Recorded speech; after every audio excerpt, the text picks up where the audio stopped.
Se você trouxe a sua Bíblia, por favor, abra no Salmo 139. Todos conhecem bem esse salmo lindo.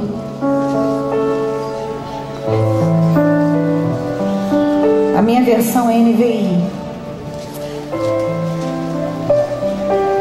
E diz: Senhor, tu me sondas e me conheces. Sabes quando me sento, quando me levanto.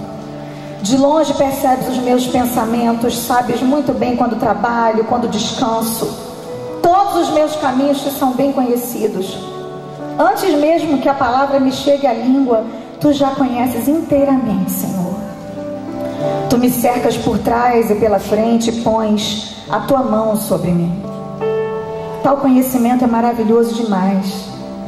Está além do meu alcance, é tão elevado que eu não posso atingir. Para onde eu poderia escapar do teu Espírito? Para onde poderia fugir da tua presença? Se eu subir aos céus, lá estás. Se eu fizer a minha cama na sepultura, também lá estás. Se eu subir com as asas da alvorada e morar na extremidade do mar, mesmo ali a tua mão direita me guiará e me susterá. Mesmo que eu dissesse que as trevas me encobrirão e que a luz se tornará noite ao meu redor, verei que nem as trevas são escuras para ti. A noite brilhará como o dia, pois para ti as trevas são luz. Tu criaste o íntimo do meu ser e me teceste no ventre da minha mãe. Eu te louvo porque me fizeste de modo especial e admirável. Tuas obras são maravilhosas, disso tenho plena certeza. Meus ossos não estavam escondidos de ti quando em secreto fui formado e entretecido como nas profundezas da terra. Os teus olhos viram meu embrião. Todos os dias determinados para mim foram escritos no teu livro, antes de qualquer um deles existir. Senhor, obrigada pela tua palavra que é maravilhosa, que me revela quem tu és, que me revela os teus segredos, os segredos do teu coração para mim. Que nessa noite, Senhor, os teus segredos possam nos curar um pouco mais. Em nome de Jesus.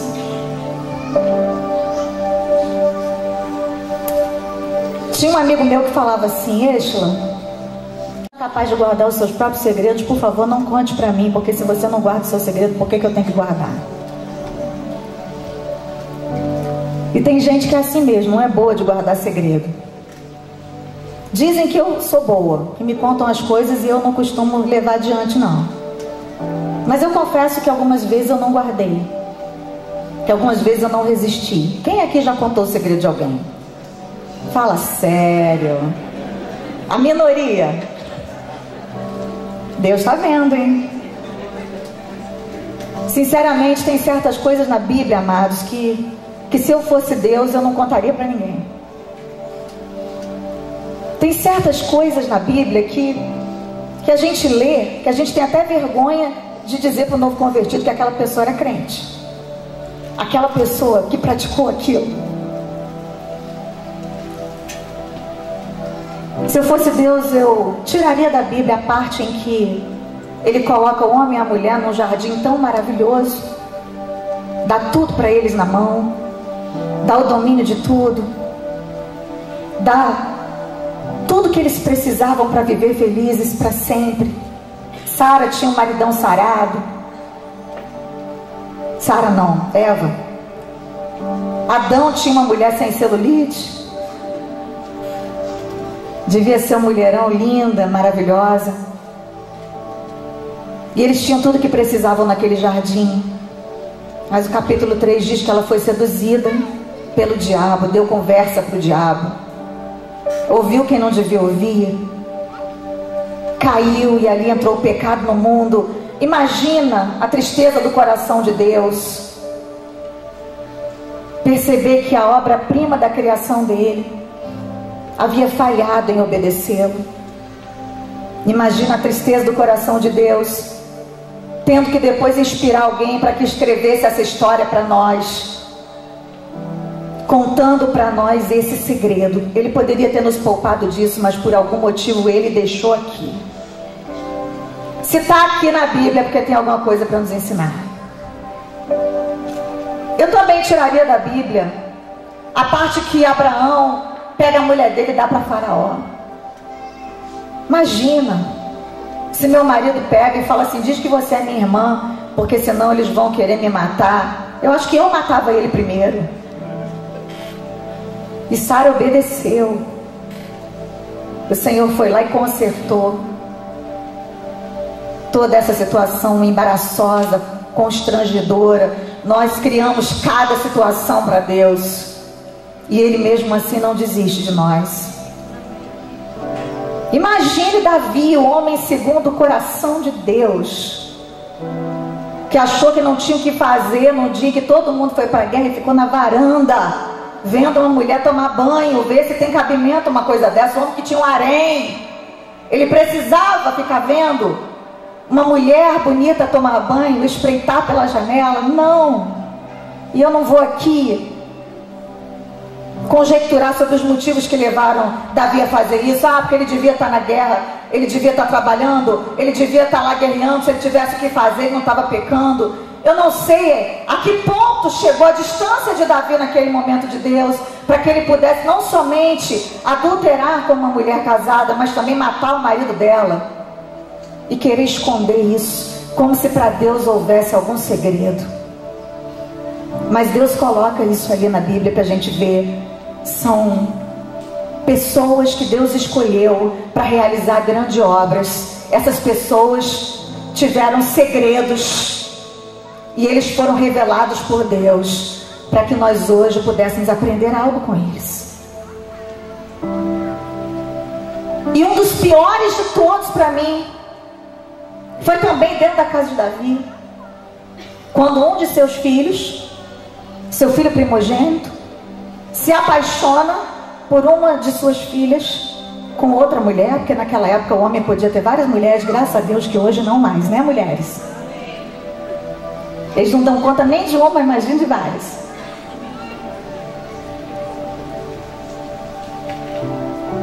E de repente há um estupro dentro da casa do rei, do homem segundo o coração de Deus.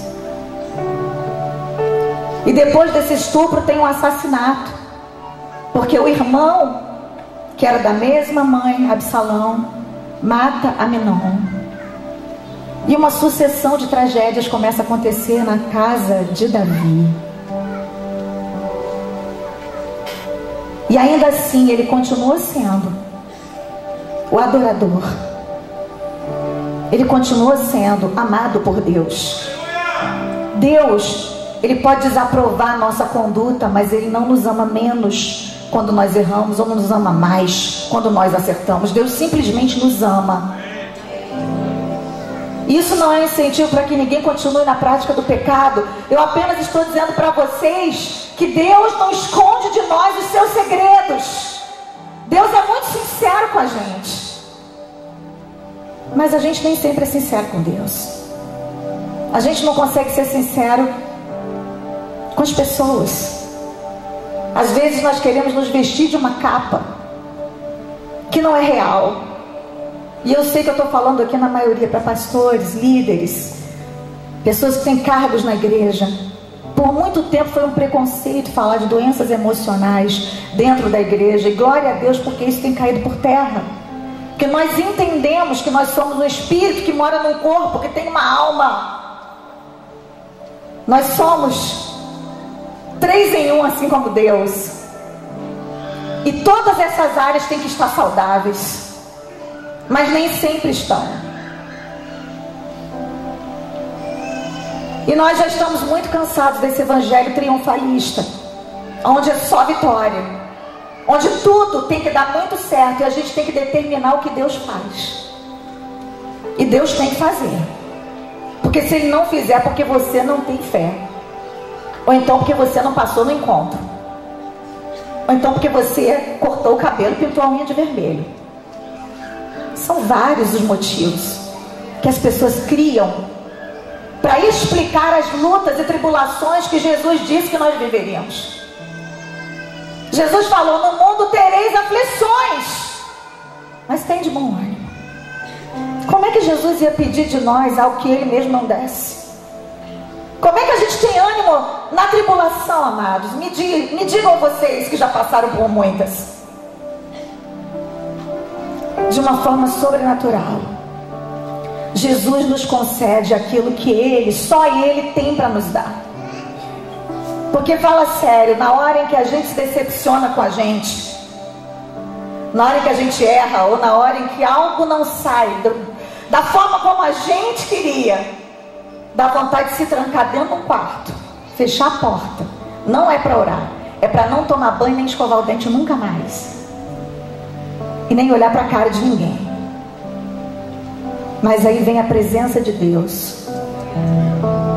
Vem a presença de Deus que preenche todos os espaços vazios da nossa vida. E é nessa hora que a gente entende que Deus faz distinção entre quem é o seu povo e quem não é. É inevitável que os prisioneiros ouçam o som dos nossos gritos de dor, porque nós temos que gritar de dor. Há tempo para tudo na vida, há tempo de chorar, há tempo de rir. É inevitável que eles ouçam e que eles saibam que a gente sofre, mas também eles precisam ouvir o som da nossa adoração na hora que a gente estiver no cárcere interior da nossa vida, vivendo o pior momento, a pior prisão, e que eles saibam que o Deus que está ali com a gente tem o poder de quebrar essas cadeias. Cadeias do desânimo, cadeias da morte, cadeias da depressão. Deus pode curar, Deus pode quebrar. Imagina se Deus tivesse vergonha de contar toda a verdade para nós. Se Deus só contasse a parte boa da vida das pessoas, nós não valorizaríamos as vitórias, nós não nos identificaríamos com a dor de ninguém. Eu nasci num lar cristão. Meu pai vinha de uma família muito católica, com padres, freiras. A primeira pessoa que se converteu na casa do meu pai foi a minha tia, que partiu para o Senhor há uma semana atrás, com 80 anos. Ela foi a matriarca da família, ela que ganhou todo mundo para Jesus. Quando ela aceitou Jesus, toda a família a abandonou e disse: pra gente você morreu. E a minha tia permaneceu firme com Jesus. Ela, o marido, pastores em Brasília, 8 filhos. Ganhou meu pai para Jesus. O meu pai tinha síndrome do pânico. O meu pai queria se suicidar. O meu pai bebia cachaça, fumava maconha e queria se jogar do prédio. E um dia alguém disse para ele assim, uma voz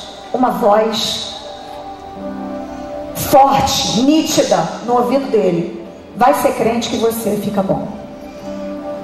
E ele foi procurar uma igreja evangélica e fez um desafio com Deus. E realmente ele entregou a vida a Cristo, e ele foi curado.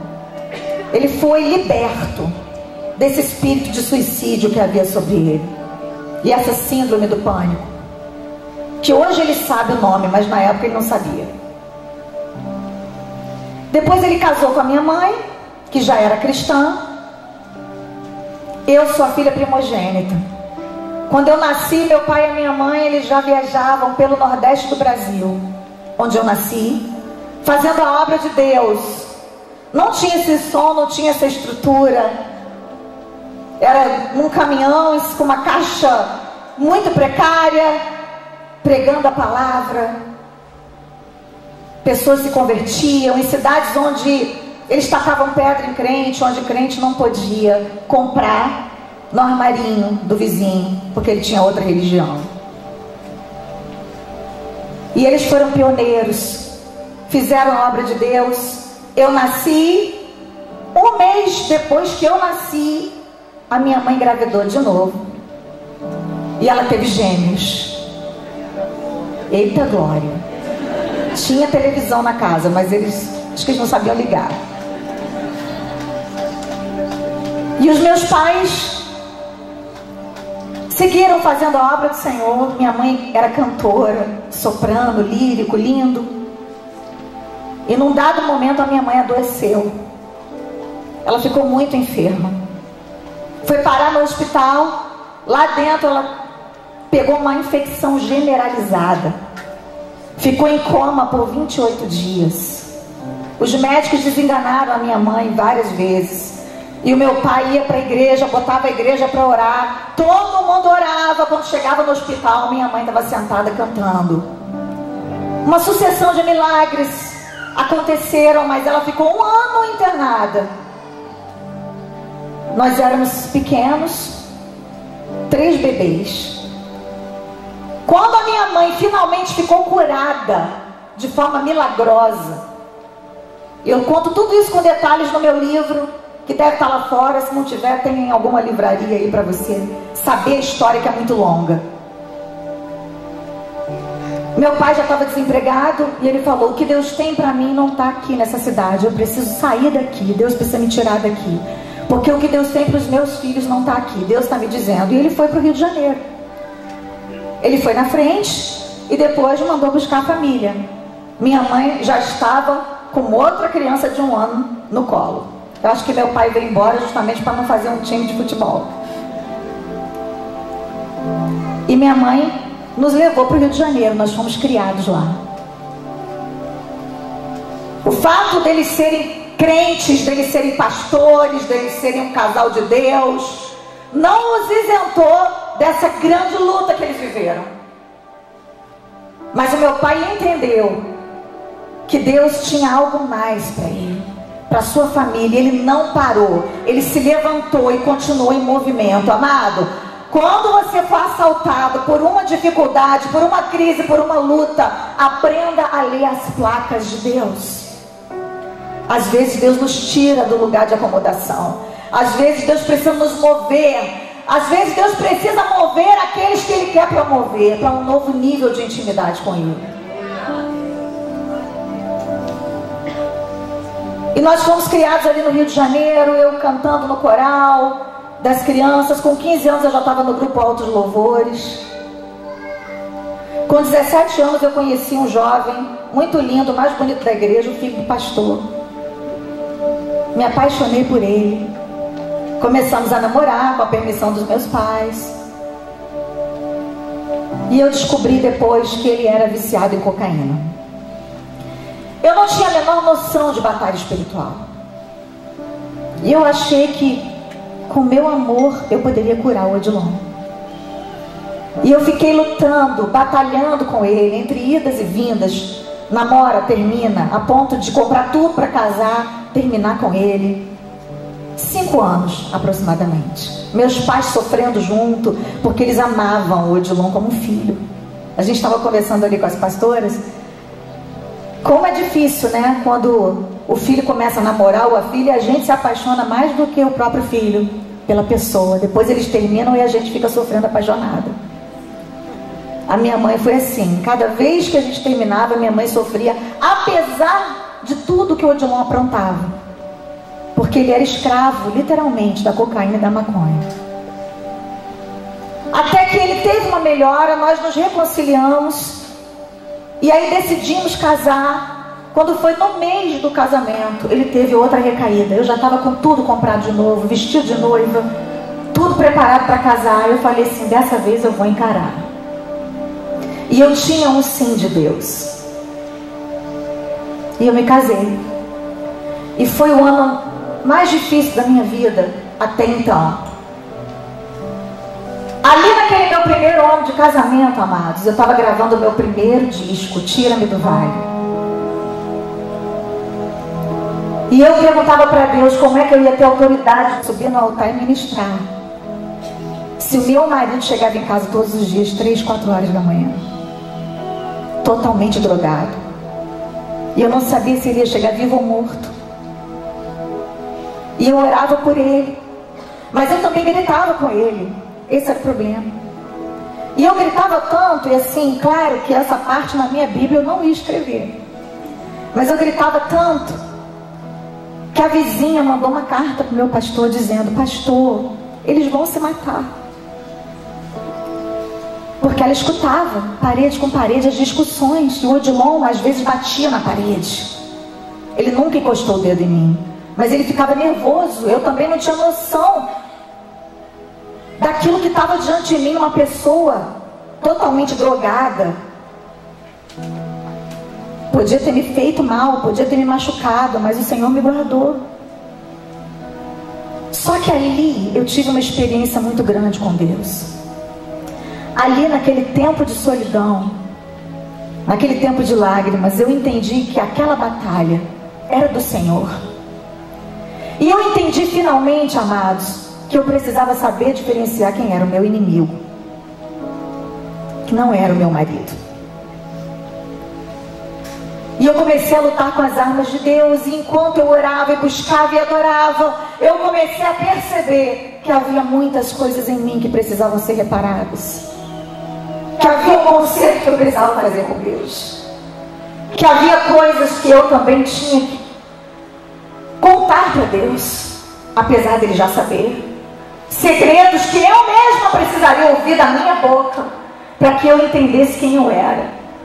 Porque quando a gente está lutando pela vida de alguém que a gente ama, é fácil a gente detectar os defeitos dessa pessoa. Difícil é a gente reconhecer quem a gente é quando a gente olha no espelho. Difícil é reconhecer que você é rixosa, que você é manipuladora, que você quer tudo do seu jeito, que você é mimada e que você quer tomar o lugar de Deus na vida do seu marido e dos seus filhos. Eu não tinha entendido quem eu era, até que eu tive que me quebrantar e que eu tive que perceber que Deus realmente queria assumir o controle daquela situação na minha vida, na minha casa. E quando o Odilon chegou para mim e disse: Eshla, volta para casa dos seus pais, porque não vai dar certo. Você vê, o meu pai é homem de Deus, minha mãe é uma mulher de Deus, eles oram por mim há 10 anos. O pai do meu marido era o pastor José Santos, também sogro do pastor Silas. Vários pastores na família, todos orando, intercedendo pelo meu marido. E ele se entregou, ele disse assim: não tem jeito, você já percebeu quanta gente está orando por mim há tantos anos? Eu vou viver minha vida, eu nunca vou largar a droga. Quando eu vi quem estava falando, eu entendi que não era o meu marido, uma força maligna que havia por trás de toda aquela situação estava usando a boca dele para me desanimar e para que eu fosse embora e desistisse. Naquela hora eu assumi o meu lugar na batalha. Naquela hora eu entendi o versículo que diz: a nossa guerra não é contra a carne ou sangue, mas contra os principados e potestades, contra os poderes das trevas, os poderes que habitam nas regiões celestiais.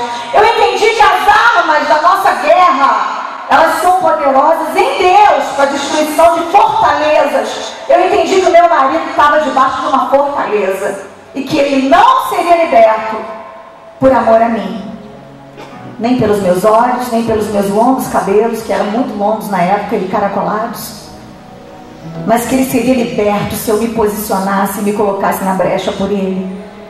E que independente dele ser liberto ou não, eu tinha que ter um relacionamento com Deus, e eu tinha que parar de colocar no Odilon a minha expectativa de felicidade.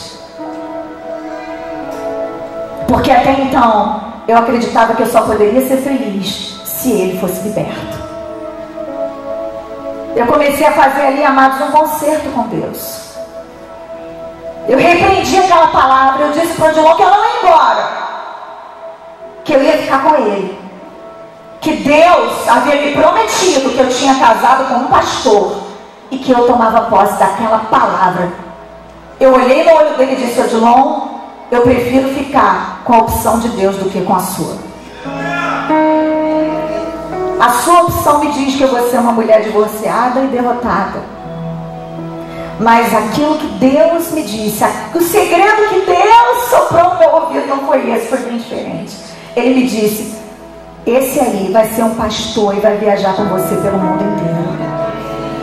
Ele vai dirigir igreja, ele vai pregar a palavra, ele vai restaurar pessoas, ele vai ser usado por mim, assim como o pai dele. Eu fico com essa verdade.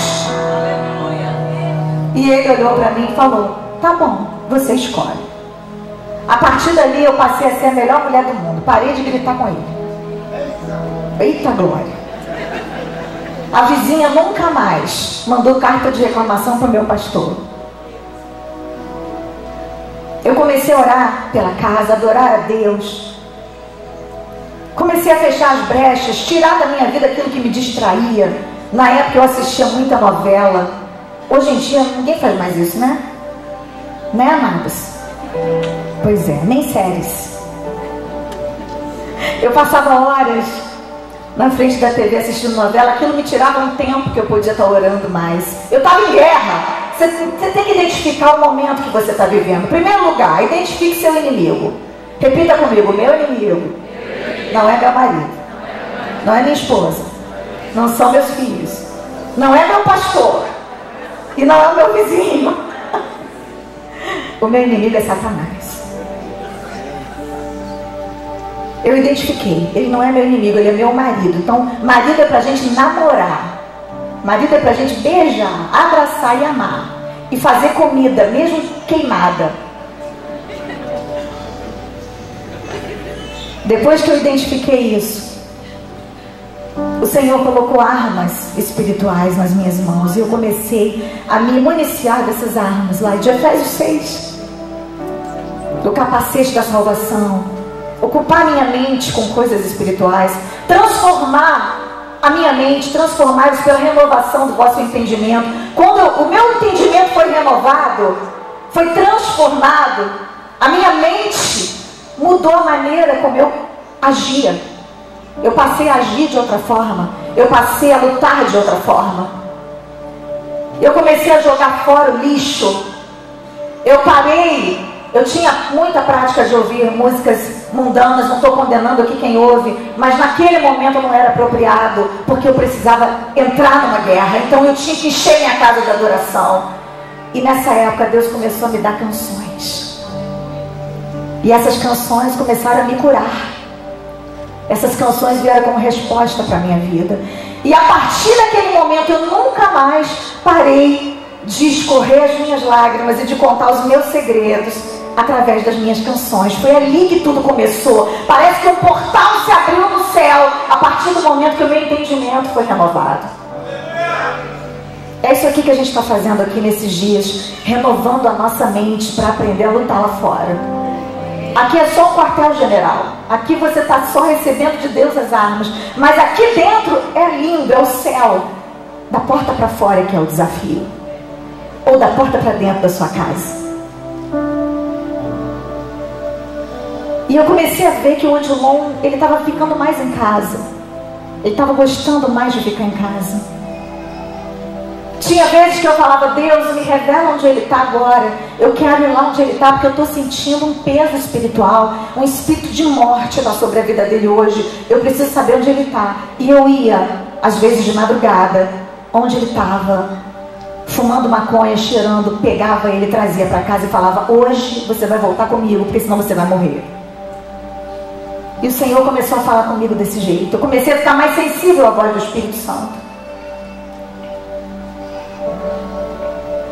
Até que um dia eu fui gravar essa canção, Tira-me do Vale, no estúdio. O refrão diz: tira-me do vale, quero ver tua mão. Tira-me do vale, quero libertação. Chega desse vale, quero agora viver. Quero asas de águia para subir. Quero os pés como os das costas em mim. E quando eu acabei de botar a voz nessa canção, era noite. Eu tinha 1 ano e 2 meses de casado aproximadamente. Eu lembro que eu fui para casa, mas antes de voltar para casa eu me tranquei no banheiro do estúdio, me ajoelhei naquele banheiro e clamei a Deus para que Ele fizesse algo, porque eu estava no meu limite ali. Eu falei: Senhor, eu preciso de um milagre. O Senhor me prometeu, eu preciso ver essa promessa na minha vida sendo cumprida. Me dá um sinal, eu quero um sinal hoje. E eu fui para casa.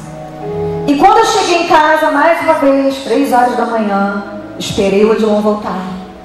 Quando ele chegou, ele já chegou de joelhos no pé da cama. E ele falou: Êxola, coloca a mão na minha cabeça agora, porque ou Deus me transforma, ou Ele pode me levar, mas do jeito que eu estou, eu não vou mais ficar. E para a glória de Deus, dali ele foi para um retiro espiritual, e eu fui para outro retiro no Macapá. Naquela época a gente não tinha celular, a gente foi incomunicável por 4 dias. E durante esses 4 dias que eu fiquei escondida lá no coração de Deus e ele no retiro da igreja, o Senhor fez uma obra completa na vida do meu marido. Ele foi transformado, amados. Ele foi renovado com o Espírito Santo. E de lá para cá, nunca mais ele tocou em drogas. Nunca mais. Essa foi uma grande vitória que eu vivi. Uma vitória que eu tenho prazer de contar. Essa parte é muito boa de contar. Hoje meu marido é um pastor. O meu marido é o meu pastor hoje. Ele é aquele que me abençoa, é aquele que me envia. Ele é aquele que ora comigo nas madrugadas. Depois que o Odilon foi liberto, nós prosperamos. Nossa vida melhorou tanto. Muitos outros CDs vieram, muitas outras canções, composições. Outras situações difíceis nós vivemos, claro, porque essa luta que você está vivendo agora não é a primeira nem a última, não se engane. Ela é apenas mais uma etapa que você vai vencer, mas você vai crescer mais. Você vai receber mais autoridade, você vai receber mais força de Deus, você vai receber uma casca mais grossa, porque a vida é assim mesmo. Eu achei que era a pior luta que eu poderia ter enfrentado. Aí de repente eu perco a voz. No auge do meu ministério, daquilo que muitos chamam de carreira, vendendo muito CD. Hoje ninguém vende mais CD, né? Mas na época se vendia. Fazendo eventos, feliz da vida, viajando. Operei as cordas vocais, fiquei 1 ano sem voz, porque a voz não voltava. Foi triste, foi difícil, mas foi um tempo também em que Deus me escondeu e me guardou só para Ele. Em que eu escrevi canções que vocês cantaram aqui hoje, como Nada Pode Calar um Adorador. Canções que me ressuscitaram, que me trouxeram de volta para Deus. Porque de vez em quando a gente tem que refazer esse caminho. Mesmo sendo crente, mesmo sendo pastor, mesmo sendo cheio do Espírito Santo, dançando ninja, rodopiando, caindo no poder, a gente não pode esquecer o caminho do coração de Deus. A gente não é melhor que Davi, a gente não é melhor que Abraão, que Moisés. E Deus deixou aqui os segredos deles visíveis, para que a gente entendesse que nós somos também de carne e osso. Se Deus foi tolerante com eles, Ele não vai ser intolerante conosco, mas nós precisamos entender qual é o caminho. Mas a pior de todas as situações que eu vivi, vocês viveram comigo, vocês oraram comigo, vocês choraram comigo, e eu ainda estou vencendo. No dia 1º de maio de 2016, o meu filho foi internado com fortes dores de cabeça. E eu já tinha feito uma bateria de exames, de vista, de tomografia, e todos os exames que tem que se fazer quando a pessoa tem dor de cabeça. Já tinha descartado todas as possibilidades.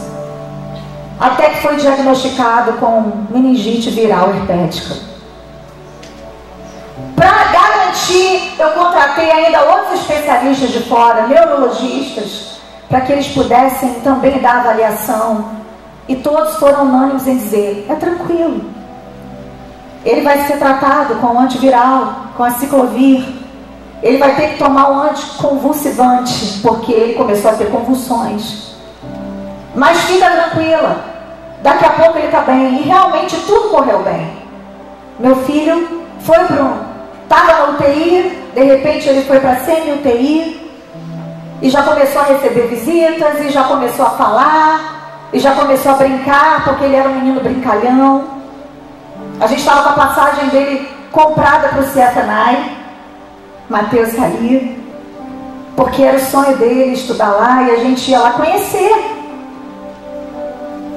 É uma escola de ministérios lá em Dallas. Estava tudo certo. A vida estava andando bem, apesar das lutas, das crises normais que a gente enfrenta. Só que de repente o quadro dele piorou. Ele teve um coágulo no cérebro e teve que ser operado imediatamente. A partir dali o Brasil inteiro começou a orar. Quem é que orou pelo meu filho? Obrigada. Agradeço de todo o coração. Como você pode ver, se até aqui em Paranavaí teve gente orando, se Deus não respondeu, não foi falta de oração, não foi falta de fé, não foi porque a igreja não estava unida. Amados, eu nunca vi uma igreja tão unida. Dentro do hospital, todos os dias, pelo menos 200 pessoas vinham de todas as igrejas nos arredores orar pelo Mateus nas salinhas de oração.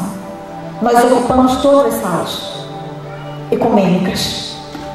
Vinham pessoas da igreja católica, falavam assim: nós somos católicos, mas nós estamos orando por vocês, pelo Mateus. Nós estamos fazendo novena na igreja, orando pelo Mateus. Eu falei: obrigada, amém. Veio o pastor da Universal com a garrafa d'água. Por favor, toma essa água aqui, irmão, porque na nossa igreja a gente toma água e a gente ora e consagra água. Eu falei: me dá água aqui, pastor, tudo que me der eu estou recebendo. Porque nessa hora você não questiona quem está certo, quem está errado. Nessa hora o que une a gente é muito mais forte do que o que separa. Nessa hora não importa quem usa o método A, B ou C. A minha teologia cai por terra na hora da minha fragilidade, sabe? Eu não estou nem aí para como é que eles oram, como é que eles conseguem a vitória deles. Eu não estou nem aí para criticar ninguém, nem para apontar o dedo na cara de ninguém. Eu só quero a cura, eu só quero milagre, eu só quero viver, eu só quero que meu filho viva. E eu tinha certeza absoluta de que o Mateus seria curado. Absoluta, não foi falta de fé. Só que ele piorou. Ele entrou em coma. E a igreja continuou orando. A igreja continuou intercedendo. E um dia eu lembro que eu estava no quarto dele, o quarto dele da UTI, que tinha música 24 horas por dia de adoração a Deus. Os enfermeiros entravam e saíam de lá chorando. Oravam pelo meu filho. Vários desviados que estavam naquele hospital voltaram para Jesus naquela ocasião. Casamentos foram restaurados ali. Aí você me pergunta: então será que Deus fez isso por causa deles? Não, Deus não precisa matar o filho de ninguém para salvar os outros, porque já matou o dele. E o filho dele ressuscitou. Eu acredito, amados, que nós sempre teremos inimigos, e que o pior de todos os nossos inimigos sempre será a morte. Ninguém quer morrer, todo mundo quer ir para a glória, mas alguém aqui quer morrer? E por mais que você tenha alguém idoso na sua família, a despedida sempre vai ser difícil. Se deparar com alguém num caixão é a coisa mais horrenda que alguém pode enfrentar. E eu acho que se a ordem é invertida, piora um pouco, porque os filhos não nasceram para serem enterrados pelos seus pais. Então por que Deus levou Mateus? Eu não sei. Eu já cantei aqui que eu não tenho todas as respostas. E Deus não prometeu me explicar tudo. Ele não prometeu que explicar tudo para os pastores. Ele não prometeu que ele teria uma lista de explicações para os adoradores que o adoram e explicam em verdade. Mas ele prometeu que estaria conosco todos os dias, até a consumação dos séculos. E isso ele tem feito. Ele prometeu ser o nosso consolador. Ele prometeu estar conosco em toda e qualquer situação. Eu acredito na presença de Deus quando a gente está celebrando uma grande vitória, e acredito na presença de Deus quando a gente está amargando a pior derrota. Eu acredito na presença de Deus até quando a derrota é culpa nossa, porque Ele é como um pai, e nenhum pai se alegra com a vitória ou com a derrota do seu filho, mas Ele está por perto. Ele está por perto. Que se o filho disser: eu errei, mas eu quero reconsiderar e continuar de outra forma, Ele está ali para consertar. Ele não vai interferir nas nossas escolhas, mas Ele vai estar sempre pronto a nos ajudar a consertar aquilo que fizemos de errado. Mas e quando a situação foge do nosso controle? Não é a nossa culpa. Não foi minha culpa que o meu filho adoecesse e um vírus o levasse. Um vírus invisível. Foi o pior dia da minha vida. Nós estávamos em oração, em adoração, buscando a Deus. Toda a igreja no Brasil e no mundo orando. E eu falei: Deus, vai ser muito mais fácil, Senhor, ressuscitar esse menino do que me ressuscitar. Porque se o Senhor levar ele, eu vou morrer atrás. E o que vai ser dessa igreja toda, do mundo todo, que está orando por ele? Eles vão parar de acreditar. A fé deles vai ser enfraquecida. E eu estava exatamente fazendo essa oração. Fazendo oração de gente. Porque nós temos que fazer oração de gente. Deus não espera que nós façamos orações sobrenaturais na hora que a gente está sofrendo. Porque não são as nossas palavras rebuscadas que vão convencer Deus de nada. Eu creio que as coisas que acontecem na terra, elas já estão determinadas no céu. É assim na terra como no céu. Mas o nosso papel não é adivinhar o que o céu decidiu. O nosso papel é orar e clamar. E aí o Espírito Santo, Ele vai colocar na nossa boca a oração que Deus quer que nós façamos. Até aquele momento eu não tinha entendido que Deus queria levar meu filho. Eu estava orando por cura. Eu estava orando por ressurreição.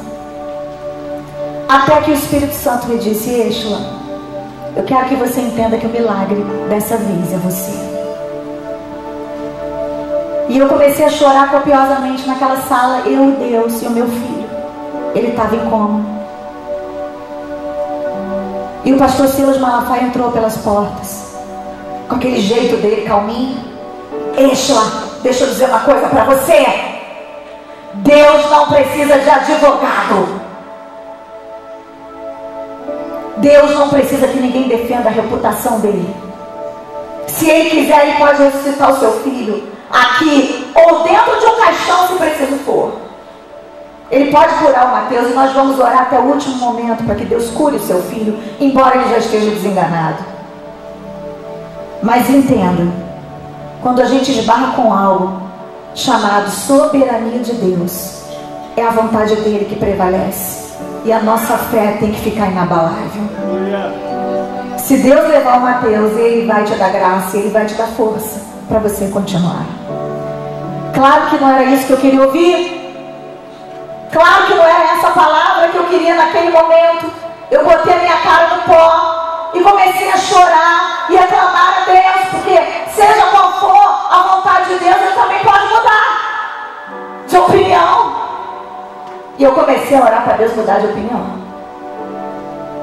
Eu orei até o último momento. E quando o coração do meu filho parou pela última vez, dia 14 de junho de 2016, eu estava exatamente dentro de uma das salinhas de oração cantando: ao único que é digno de receber a honra e a glória, a força e o poder, ao Rei eterno e imortal, invisível, mais real, a Ele ministramos o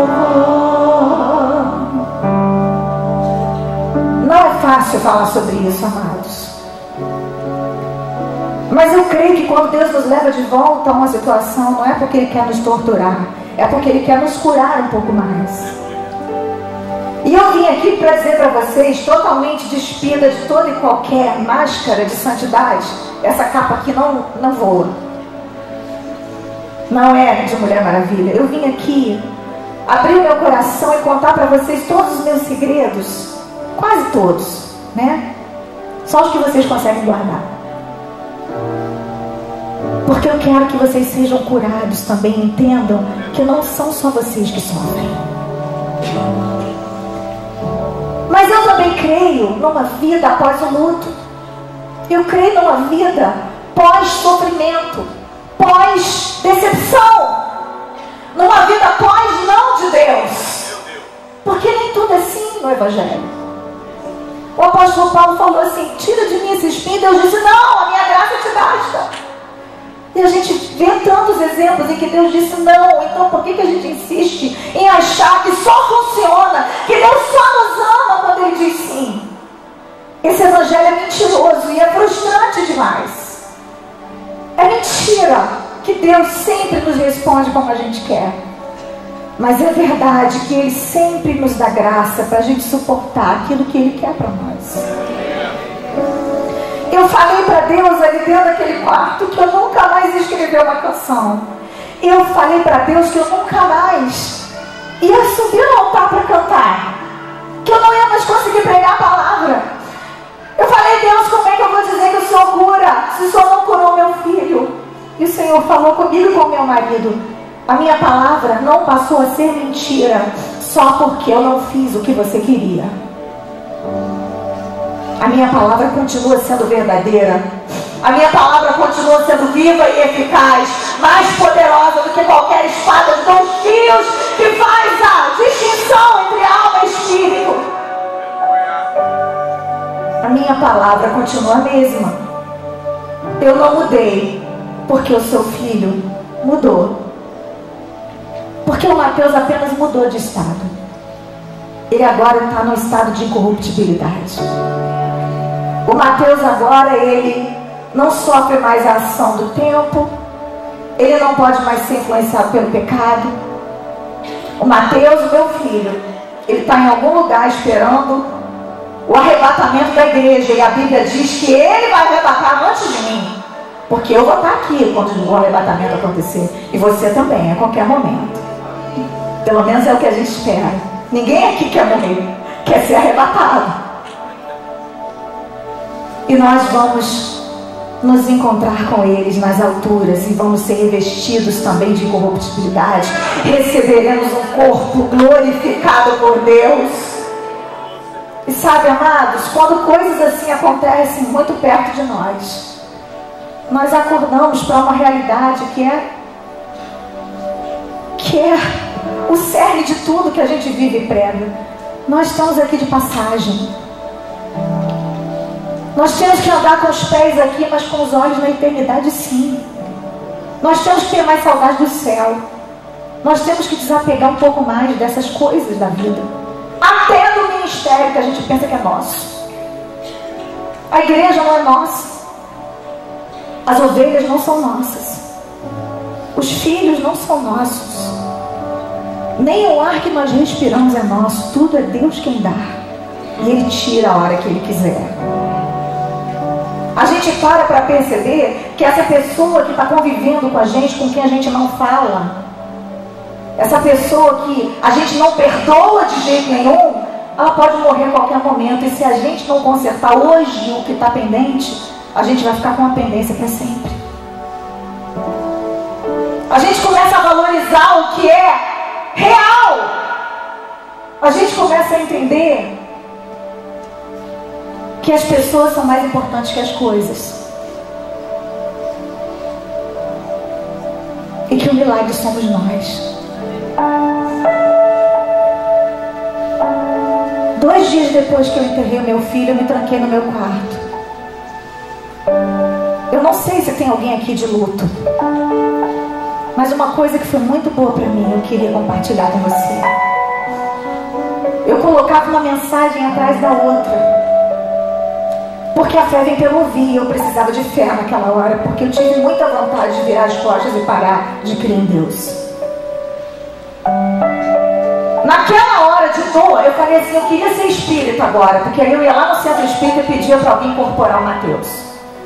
Estou sendo sincera com vocês.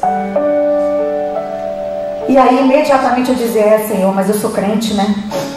Então já que eu sou crente, eu não creio nessas coisas. E eu entendi a dor dessas pessoas, sabe?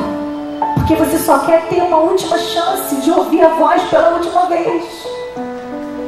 Eu passei a amar mais esse povo, ter mais compaixão de quem vai nesses lugares, porque o desespero de perder alguém que se ama é muito grande.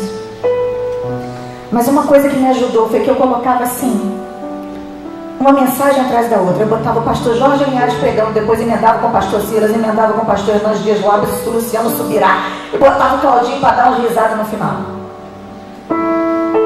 E eu chorava, e eu ria, e eu ia para o meu quarto, e eu botava o meu relógio marcando 1 hora, e eu ficava 1 hora adorando a Deus e orando, e eu falava, Deus, ou o Senhor troca a minha dor pela tua presença, ou então o Senhor não é real. Eu preciso da tua presença agora, eu preciso que essa dor não me mate, porque ela vai me matar se a tua presença não encher esse lugar. E aí o Senhor me deu canções. E uma delas, eu quero que você feche os olhos para ouvir, porque eu quero dividir com você. Eu não sei qual é a sua dor, mas eu quero declarar que a dor não mata se Deus está presente na nossa vida. Ela não vai te matar. Preste atenção. A dor não mata se Deus está presente.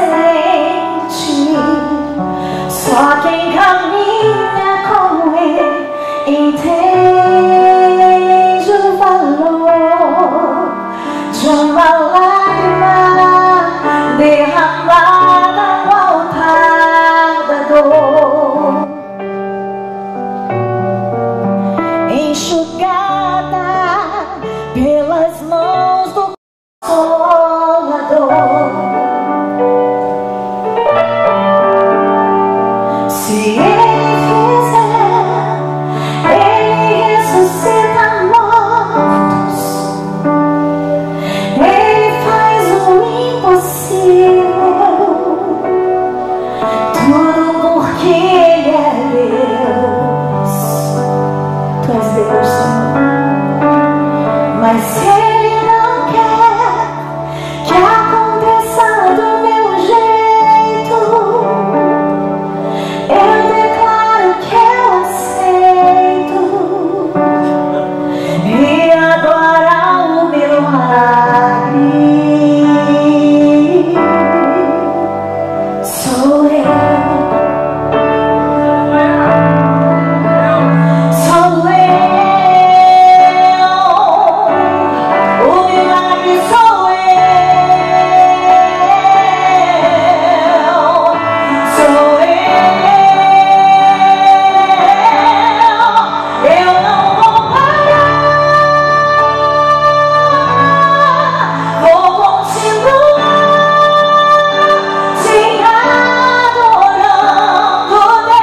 Deus. O milagre sou eu não vou parar, vou continuar te adorando, Deus. O milagre sou eu.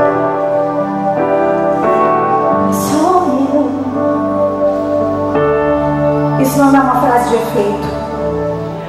Isso é uma profecia sobre mim mesma. Eu não estou aqui porque eu sou forte, eu estou aqui para ficar forte. Cada vez que eu subo no altar e eu ministro a palavra de Deus, ela serve primeiro para mim. Cada vez que eu adoro a Deus, a presença de Deus vem primeiro para mim. Eu não posso ser aquilo que eu não não sou dentro do meu quarto. Hoje eu acordei 1 hora antes de viajar para orar, trancada no meu quarto, para que Deus pudesse curar vocês também. Além de mim. Porque eu ainda estou no processo. Vocês acham que eu já venci? Tem dia que eu não quero levantar da cama. Tem dia que eu não quero viajar, que eu não quero ir pregar, que eu não tenho o que dizer. Mas quando eu abro a minha boca, o Espírito Santo me enche. Ele começa a me lembrar quem eu sou. E sabe quem eu sou? Eu não sou uma mãe enlutada para sempre. Não é isso que me define. Eu estou vencendo o luto. Eu sou um milagre. Eu sou uma mulher de Deus que já viveu grandes vitórias e grandes milagres e vai viver muitos outros. Eu sou mãe do Lucas, que está vivo e está estudando nos Estados Unidos. E um dia ele vai se casar, ele vai ter filhos e eu vou ter netos. E eu vou ter uma nora que vai me amar. Eu vou gerar filhos e filhas espirituais. Pessoas têm se levantado do leito de morte porque viram que eu quis continuar vivendo. Deus ainda tem o poder de fazer com que todas as coisas cooperem para o bem. Ninguém parou de acreditar em Deus porque o Mateus morreu. Muito pelo contrário. De uma forma sobrenatural, pessoas que estavam desviadas voltaram para Jesus. Mães que estavam enlutadas há 10 anos vieram e disseram assim: eu consegui me desfazer das roupas do meu filho que eu guardava há 10 anos, porque eu escutei que o milagre sou eu. Eu vim aqui para dizer para você, homem e mulher de Deus, que se eu estou conseguindo ministrar aqui, apesar da dor que ainda enche o meu peito, a dor que eu já venci uma grande parte, mas que eu vou vencer o resto. Se eu consigo andar chorando, andando, levando a semente, é porque eu estou de olho na volta. Eu sei que tem uma volta. E a volta não é só de lágrimas. No dia em que Jesus estabelecer esse momento da colheita, que eu creio que pode ser aqui e na eternidade, vai ser um momento de muita alegria, de muito sorriso. E eu sei que eu vou viver esse tempo, lá de Apocalipse 21, que diz que não haverá mais choro, nem dor, nem tristeza, nem luto, nem pranto, porque as primeiras coisas já passaram. A despedida, o luto fazem parte das primeiras coisas. A doença que você está enfrentando faz parte das primeiras coisas. É uma etapa, mas nós vamos vencer as primeiras coisas e nós vamos ser promovidos. E quer saber de uma coisa? Com a mesma consolação que nós temos sido consolados, nós vamos consolar outros. Eu gostaria que você ficasse de pé no seu lugar. E o meu desafio para você hoje, nessa noite, pastor, pastora, homem, mulher de Deus, é que você pare de acreditar naquilo que o diabo está soprando no seu ouvido. Porque se eu tivesse ficado com aquilo que o diabo soprou no CTI para mim, eu estaria morta provavelmente. Entraria para estatística das mães que se suicidam porque não conseguiram conviver com o luto. Mas eu quero entrar para a estatística das mães que, apesar de terem vivido a maior dor da vida, que é enterrar um filho, conseguiram seguir em frente com a sua fé inabalável. Não porque elas são fortes, mas porque Deus, Ele, o seu poder, se aperfeiçoa na nossa fraqueza. Porque Ele ainda tem o poder de pegar as coisas vis, as coisas fracas, as coisas desprezíveis, como por exemplo a mãe lutada, para subir no altar e dizer para pastores e pastoras que eles vão vencer, seja o que for. Eu não vim aqui para dizer que eu sou forte. Eu vim aqui para dizer para você que você é um milagre. Você é um milagre. E eu preciso que você acredite nisso. Eu preciso que você se levante como guerreiro de Deus nessa noite e declare: eu não vou parar. Eu vou continuar te adorando, Deus. Não vai ser fácil. Eu vou chorando. Eu vou molhando o caminho com as minhas lágrimas. Mas eu já estou de volta. Já estou de olho na volta. Eu já estou de olho num tempo novo. Num tempo de alegria. Num tempo de restauração. Num tempo em que não sou eu que vou precisar de cura, mas eu vou ser a cura para muitos. pessoa pode ser você. Eu não vou parar, vou continuar te adorando, Deus. O milagre sou eu. Bota a mão na sua cabeça e diz: eu não vou parar, vou continuar te adorando, Deus. O milagre sou eu. Eu quero fazer um desafio com você que está com vontade de parar.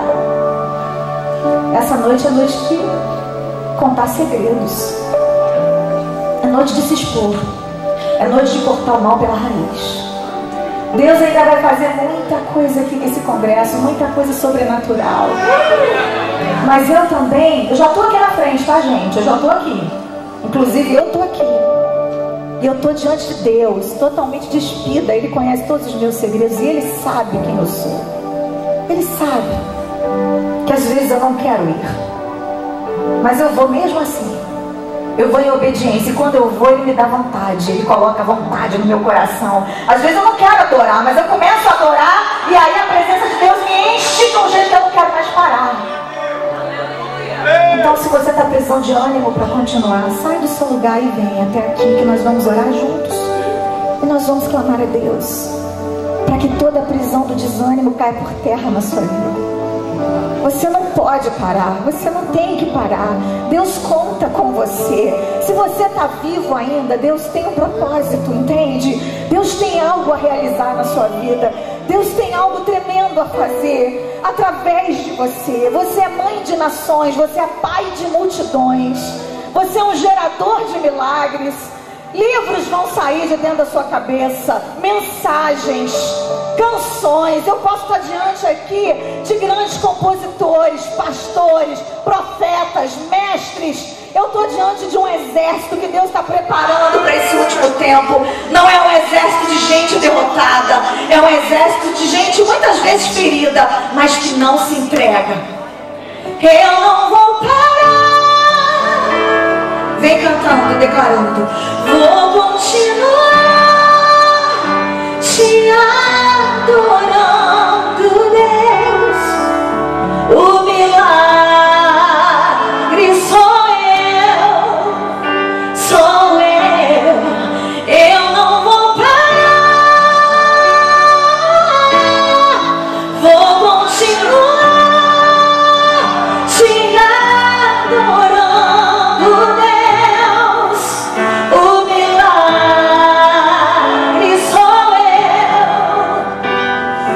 Senhor, nós estamos aqui no teu altar nessa noite, declarando que o milagre somos nós. Nós somos tudo aquilo que o Senhor diz que somos. Nós não somos fruto da derrota.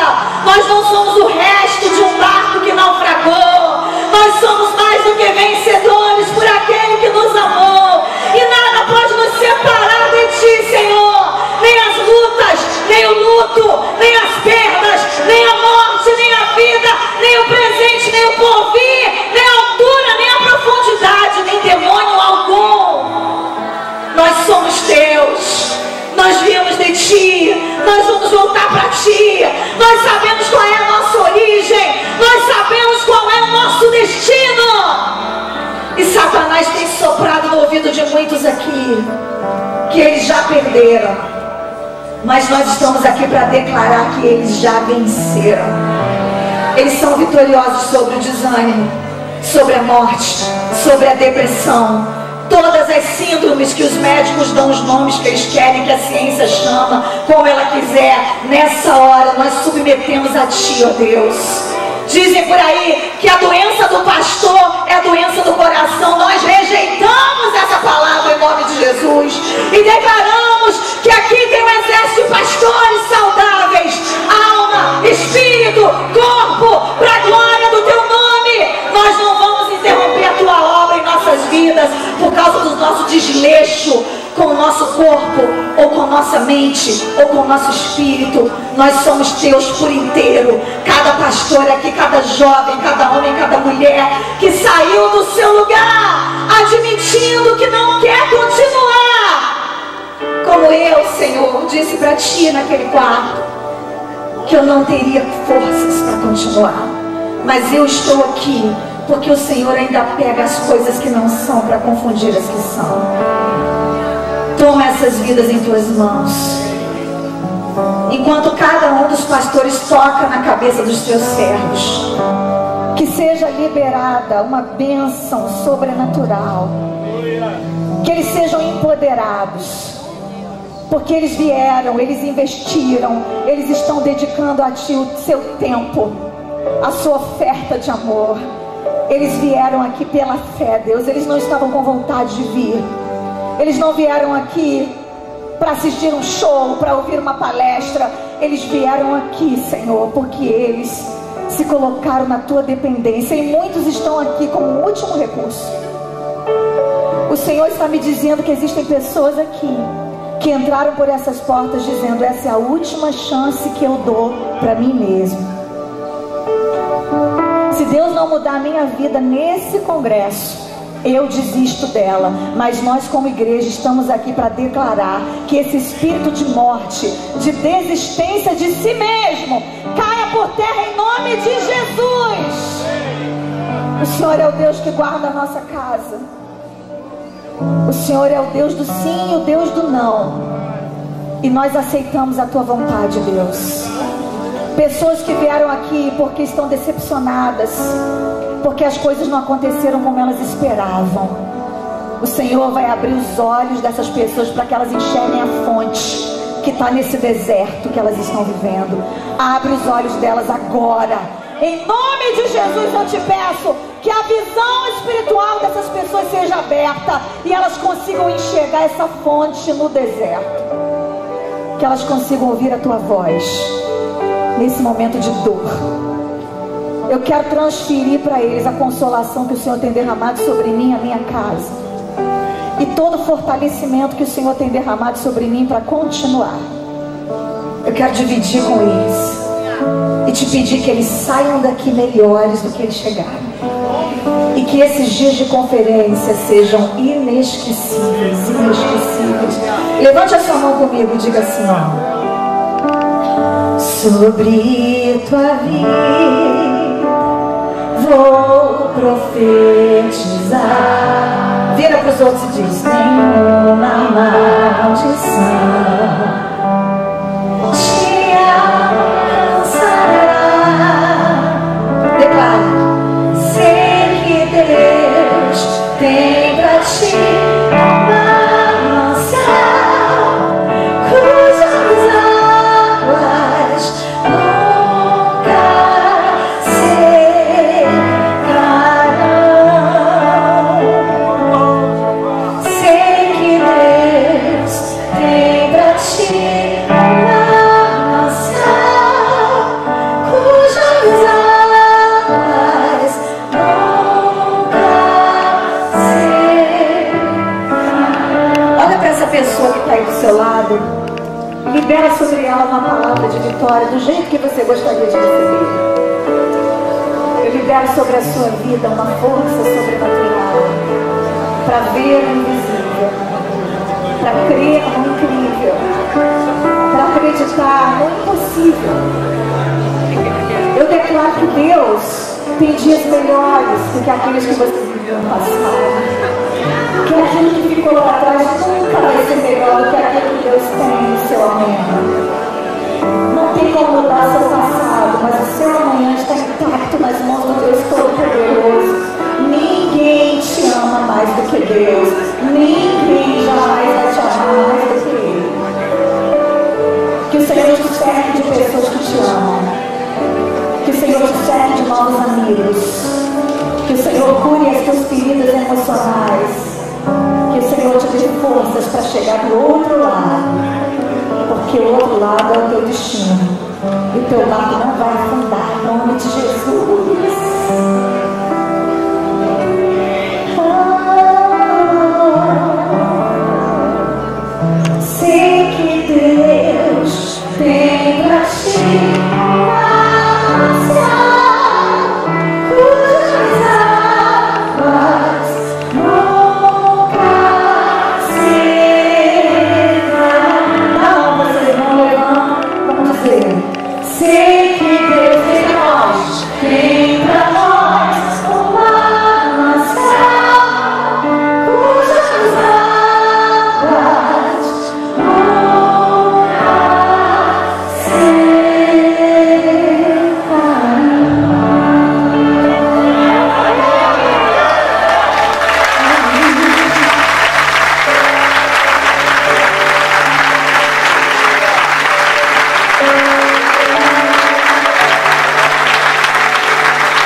Deus para fazer isso por nós.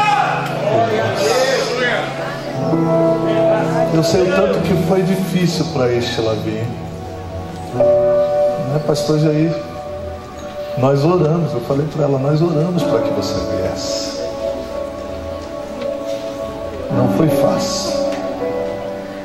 Mas eu creio que Deus fez isso por causa de nós, amém? Trouxe ela aqui por causa de você. Diga para o irmão que está ao seu lado. Esse momento